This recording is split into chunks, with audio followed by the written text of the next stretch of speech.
So today we're going to be thinking Marxism. So think back to some of your keywords connected to Marxism. Think bourgeoisie, think proletariat, think exploitation. And I want you just to look at these images and think about what they might tell you the Marxists think about crime. So think back to the things you know about Marxism. Think back to the things you know so far about crime and deviance. And see if you can link the ideas together. Press pause, have a think.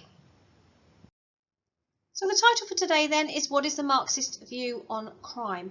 We've looked at functionalism, we've looked at strain theory, we've looked at subcultural theory. Now we're going to have a look at what the Marxists have to say about crime, why people turn to crime, and how people who are criminal or caught up in the criminal justice system are treated. So put that as a title in your book. Move on when you're ready.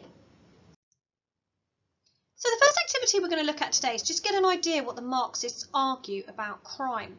They've got three main views, three main sort of thoughts, if you like, arguments about crime. So one is that crime is caused by capitalism. One is that crime selectively is enforced against certain people. In other words, certain people are charged with criminal offences and go through the justice system where perhaps other people are not.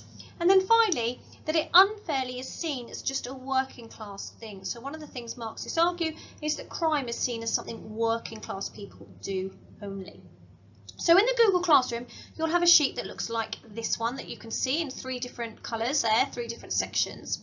And you're going to use the information on the next three slides to fill in the questions that are on this sheet. And in particular, if you look at the final column, that's looking at your explanations, looking at your ability to give explanations around the points that you make. And you're going to fill in those boxes once you've got the information that you need. So first of all, you're going to fill in the information that you need in the knowledge and the detail section from the information on the slides, and then you're going to use that to explain your understanding, if you like, of the information. So you'll need the next three slides. I'll read them out to you. So the first one is that the Marxist view one is that crime is caused by capitalism. So according to Marxists, the ruling elite, we know they're called the bourgeoisie, they need a workforce that is willing to work to make the rich even richer. The bourgeoisie use advertising through the media to persuade workers that they want lots of really nice things. That's called consumerism. Marxists argue it encourages people to be selfish and greedy. Now remember, we've talked about this before in the family unit when we talked about pester power. And the way that one of the things the family is doing is making the new consumers of the future. The children are the new consumers of the future who pester their parents for sweets and so on when they're in the supermarket and so on and so forth. And that is encouraging people to want. And Marxists believe that humans are not naturally selfish, but they're made that way due to capitalism. Some people who can't afford the advertised products will turn to crime, according to Marxists. So in this way, capitalism creates an unequal society of winners and losers. And those that are losing and are at the bottom of the pile, in other words, the working class, are more likely to turn to crime. So the second Marxist view is that crime is selectively enforced against certain people. In other words, other people get away with it. So Marxists argue that forces of social control are set up to protect the wealth and property of the rich. So, for example, the media is controlled by the ruling class. So the ruling class also ensure that police and courts concentrate unfairly on punishing the crimes of the working class. For example, in the 2011 riots in England that we've talked about before, the media demanded harsh sentences for the rioters and the looters. What they wanted to do was try and ensure that sort of thing didn't happen again. Marxists argue this is always the pattern with the media, the police and the courts. Marxists also claim the government makes laws that will benefit the ruling classes.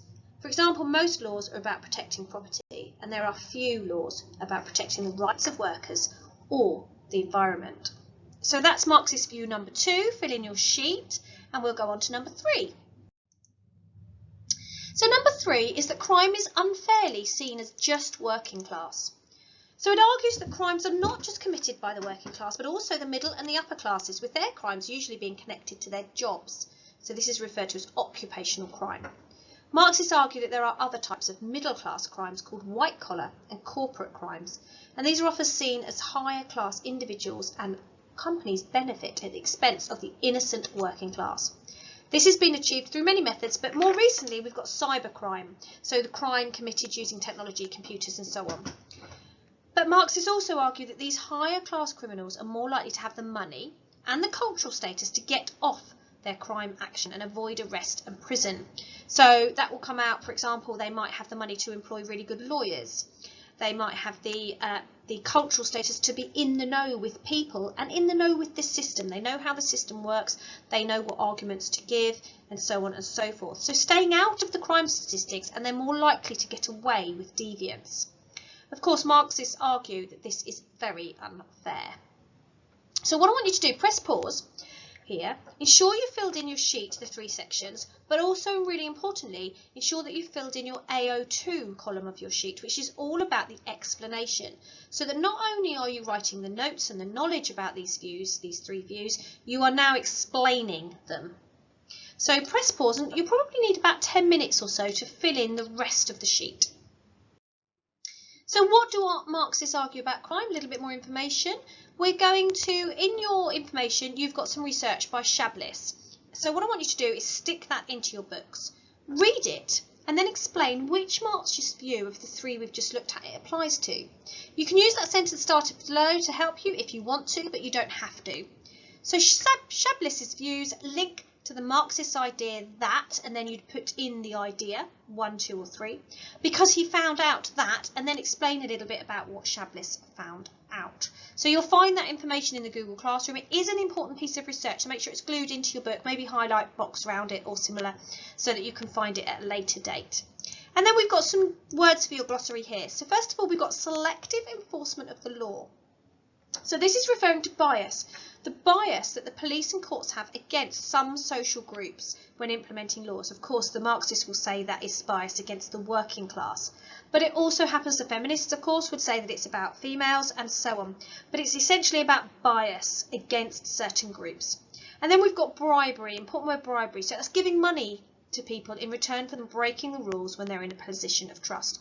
So bribing police, lawyers, judges, that sort of thing, employers maybe, so that you get away with a crime. So you might do a crime against your employer and then bribe them not to go to the police and perhaps just maybe sack you instead, but you'd stay out of the crime statistics that way. So that's what bribery is. So jot those into your glossary, move on when you're ready, do the step-up task. And then final activity. So what you've got here is you've got some crime and incarceration. So incarceration is going to prison. And that's rates in Russia. And in this year here, this big line here is telling you that it went from being a communist country to being a capitalist country. What I want you to do is have a look at that. So what we've got is how many crimes, arrests and incarcerations were carried out per 100,000 people in Russia. Before the line, as you can see, to that left side of the line, we've got when it was communist, and then afterwards and now when it is now capitalist. So the chart represents crime rate in Russia for the past 60 years. We know that Russia used to be communist and is now a capitalist country. So it used to follow Marxist ideas. Remember, communism is Marxist ideas. It's now capitalist. What I want you to do is tell me, what can you work out about Marxist views on crime from this chart? Do you think it's correct what Marxists say? Does this chart actually sort of give you some evidence that would say that what Marxists say is right? And then have a thinking about with your history hats on, those of you that do history now, and if you've done history in the past, what would be an issue with these statistics, do you think? Finally then, we've got some other evaluation points, so some more evaluation on Marxism. If you remember, what we need to do is when we look at a theory, we need to be ensure that we know the reasons why the theory doesn't stand up, some of the sort of the criticisms against the theory. We need to evaluate it against other information, other theories that we have. So we've got Marxism, that Marxism is too critical. So Marxists argue that the working class commit crime to rebel against the middle classes, but in fact, if you look at crime statistics, it shows that mostly the working class crime is committed against other working class people.